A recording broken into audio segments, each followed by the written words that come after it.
ميسي مش بعبع، وانا متفائل جدا شخصيا بالمباراه بتاعه الارجنتين دي، وحاسس ان احنا هنعمل نتيجه عظيمه فيها كمنتخب مصري، لان الرجاله بتوعنا ادونا ثقه كبيره جدا فيهم والامور بقت سهله وطبيعيه. لما تتفرج عليهم ما شاء الله في كاس العالم تحس ان الامور سهله، واحنا مش هايبين اي حد، والامور عاديه جدا، ونلعب اي حد وقد اي حد.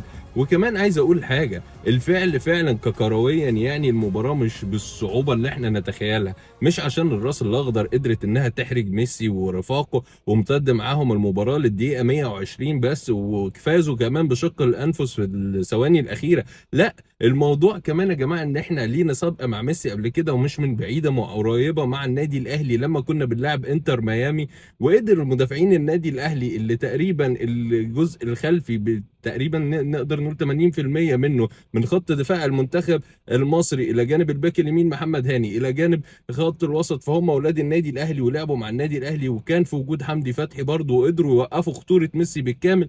فاعتقد ان نفس الناس دي قادره انها توقف خطوره ميسي تاني وتالت. ميسي مش بعبع، منتخب مصر قادر، ومتفائلين جدا بالرجاله العظام واللي شرفونا جدا جدا جدا وهيشرفونا، وباذن الله فوز منتخب مصر على منتخب الارجنتين. بس نعتمد على ان احنا نقسم المباراه الى اجزاء، نعتمد ان احنا نقدر ازاي، امتى نهاجم امتى ندافع، نعتمد على الاسترتشات والكرات السريعه والتحول السريع من الحاله الدفاعيه للحاله الهجوميه، عشان باذن الله نحقق النصر الغالي. واعتقد كمان ان دور عمر مرموش في المباراه دي هيسهم بهدف فيها. وافتكروا كلامي، عمر مرموش صام المباريات اللي فاتت بالكامل عن الاهداف او عن التاثير بصراحه مع منتخب مصر. ولكن في المرحله الجايه عمر مرموش اعتقد ان شاء الله هيعمل دور كبير جدا، وهيكون ليه تاثير كبير جدا واضح، هو وهيثم حسن ومحمد صلاح وكل اللاعبين يعني بلا استثناء في مباراه الارجنتين.